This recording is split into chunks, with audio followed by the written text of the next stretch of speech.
স্বপ্নের শহর মুম্বাই। আর মুম্বাই বলতেই আমাদের যে কথাটা প্রথম মাথায় আসে সেটা হলো বলিউডের কথা। আজকে তোমাদেরকে নিয়ে যাব বলিউড ফিল্ম সিটিরই ট্যুরে।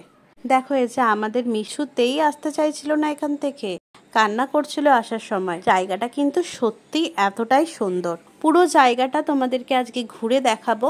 বলিউডের বিভিন্ন ধরনের সেট আপ তো দেখতেই পাবে, তাছাড়া কিন্তু দেখতে পাবে এমন অনেক ইন্টারেস্টিং জিনিস যেগুলো তোমরা হয়তো এর আগে কখনো দেখোনি। সবাইকে অনুরোধ করব শেষ পর্যন্ত ভিডিওটা দেখার। তো দেখো, প্রথমেই ঢুকে টিকিট কাউন্টার, আর টিকিট কাউন্টারের সামনে বক্স অফিসের একটা রুম বানানো। এইখানেই কিন্তু তোমরা টিকিট কাটবে।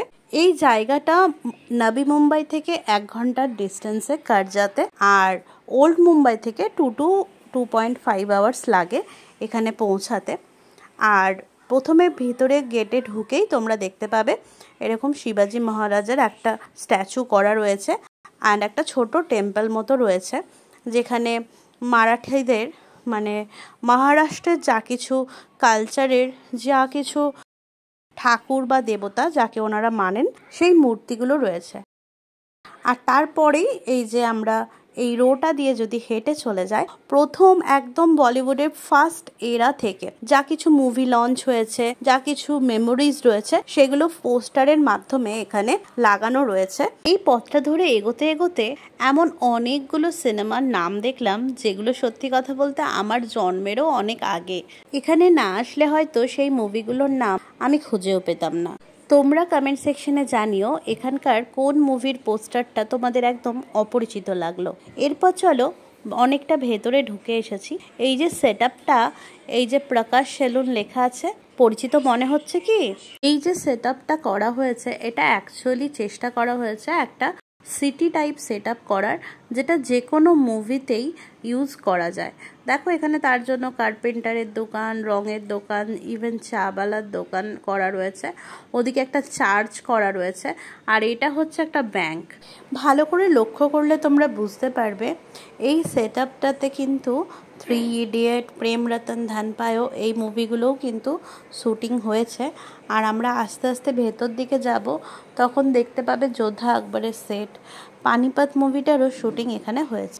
এই ইটালিয়ান স্ট্রাকচারটা দেখে কিছু বুঝতে পারছো? এটাও কিন্তু প্রেম রতন ধন পায়ো মুভিটাতে ইউজ করা হয়েছিল। এখানে পুরোটাই তোমাকে পায়ে হেঁটে ঘুরতে হয়। টিকিট চার্জেস হলো 500 এন্ট্রি চার্জেস। বাচ্চাদের জন্য কোনো চার্জেস এখানে নেই। কোভিডের আগে এখানে শাটেল সার্ভিস ছিল ইনসাইড ট্যুরের জন্য, বাট কোভিডের সময় থেকে এই শাটেল সার্ভিসটা বন্ধ হয়ে গেছে। পাশেই দেখতে পাচ্ছ বোধহয় গেটওয়ে অফ ইন্ডিয়ার একটা ছোট স্ট্রাকচার বানানো। এবার আমরা ঢুকে যাব এই সেট আপটার মোস্ট ইন্টারেস্টিং পার্টে, আগ্রা ফোর্ট। তোমরা অনেক ধরনের সেট হয়তো দেখেছো এর আগে, কিন্তু পুরোপুরি একটা ফোর্টের একটা সেট বলিউডের জন্য তৈরি করা, সেটা এখানেই দেখতে পাবে। অ্যান্ড দেখো, ফটো তোলার জন্য কিন্তু প্রচুর ফটোজেনিক লোকেশনস রয়েছে। ভিডিওতে কতটা বুঝতে পারছো আমি জানি না, বাট প্রত্যেকটা স্পট কিন্তু তোমাদের অসম ফটো উঠবে। যারা ফটো প্রেমী তাদের জন্য দারুণ। আর এই যে মিষ্টি একটু খেলা করছিল, আর এটা দেখো ভ্যান, এই ভ্যানটা এসেছিল এখানে সেদিনকে শ্যুটিং চলছিল তাই।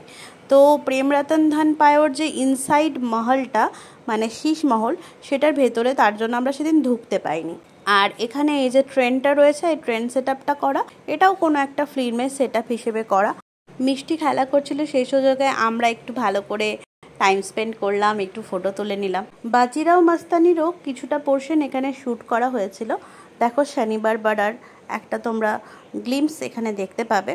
আর এর সাথে দেখতে পাবে এই যে সুন্দর সুন্দর ফটোজেনিক লোকেশনসগুলো, যেগুলো ধরো হোলি বা রঙ্গোলি টাইপের কোনো প্রোগ্রাম হলো বা কোনো সিরিয়ালের শ্যুটিং হলো, সেই সময় এরা ইউজ করে।